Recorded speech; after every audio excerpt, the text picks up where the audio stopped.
Hey,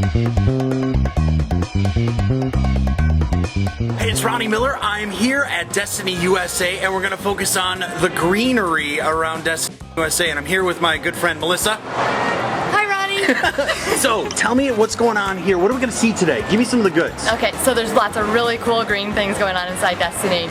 We've got a rainwater harvest system inside. It connects to all our toilets.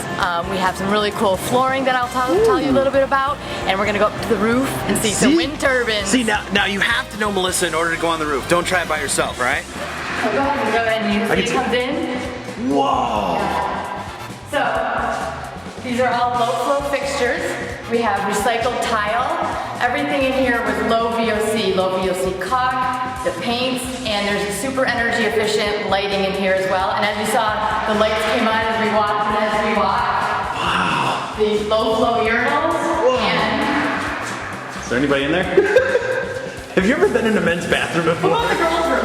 And in here, lights will come on. This is our lockers. Wow. I don't get to go into a boys' bathroom very much, so. This is limited access. This is amazing. Now, this is for the employees of Destiny USA? Yes, employees, and we'll open it up to clubs and other people to be able to come in and use the facility. This is beautiful. This is where. I feel like I'm in a 5-star hotel. Yes, you can live here if you want to. Seriously, We'll get you your own locker. I need that locker right there.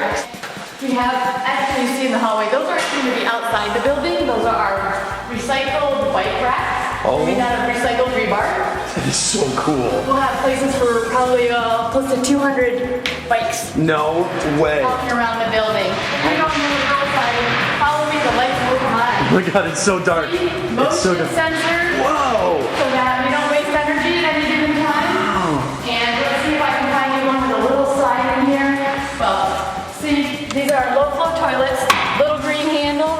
So, you know, up for one, down for two. Up for one, down for two. That's awesome. So you use less water with number one. Use less a little bit water. more water with number two. That's right. And you know what we're referring to. This flooring, and I don't know if you can look really close if you come down here. It's actually, this is rubber flooring, and it actually has specks of crushed walnut shells and cork. What? So yeah, so we use some recycled materials.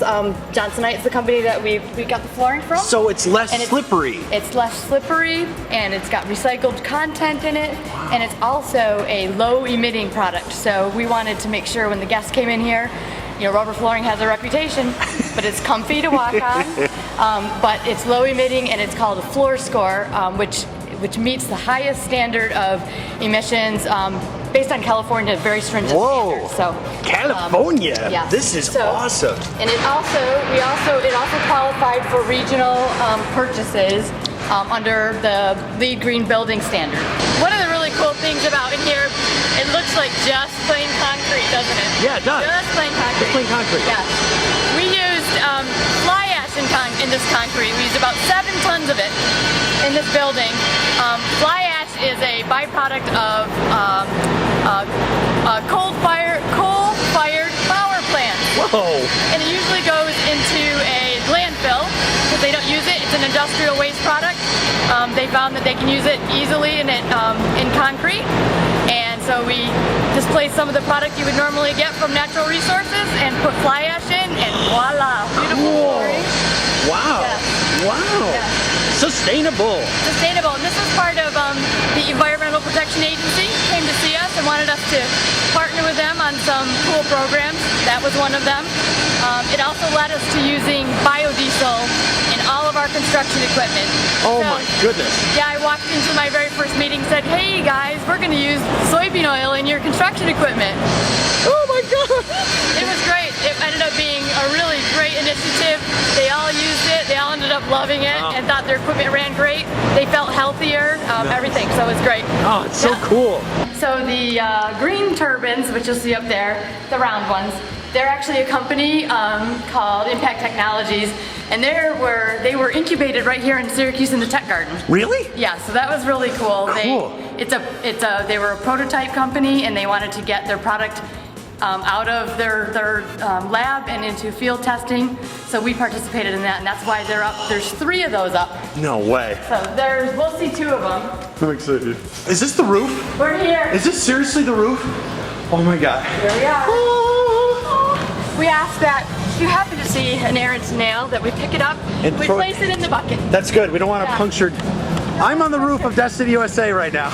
This roof obviously reflects the sun.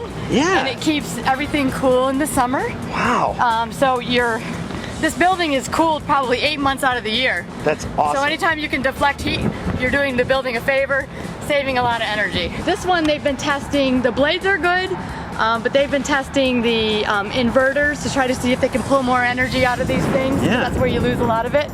And this one, they've been testing some of the blades. So they already come in once and kind of redesign their blade to try to catch more wind.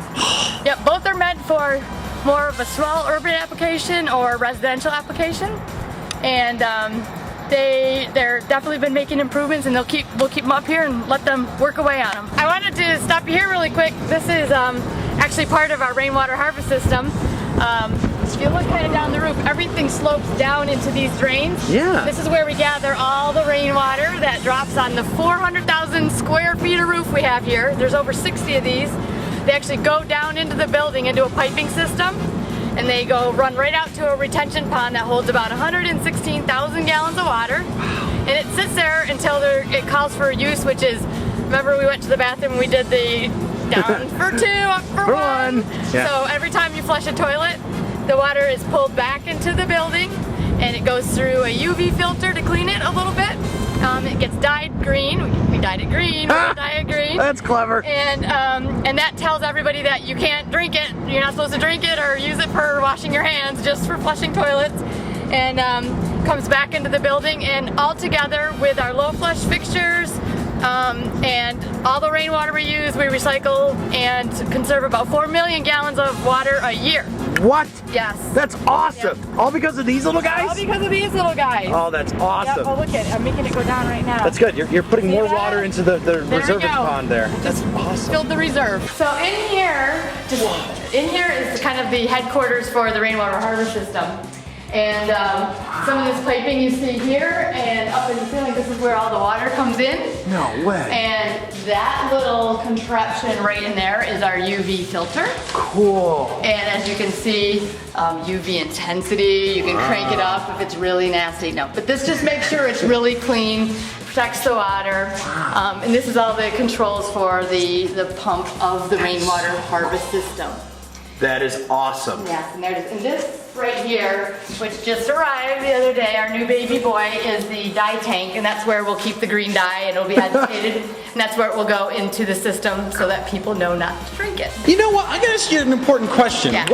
Why is it so important for Destiny to make sure it is sustainable and there's doing a lot of things for it? What really kind of like triggered that whole process? Well, that process was actually triggered by far and away by our owner. Actually, I call it BM, before Melissa. So he actually, back in 2002, he decided that he wanted to do something outstanding, something to give back to the community of which he grew up and lived. And what better way to do it than to try to better renewable technologies, to make sure even during construction, that the air environment stayed as clean as possible.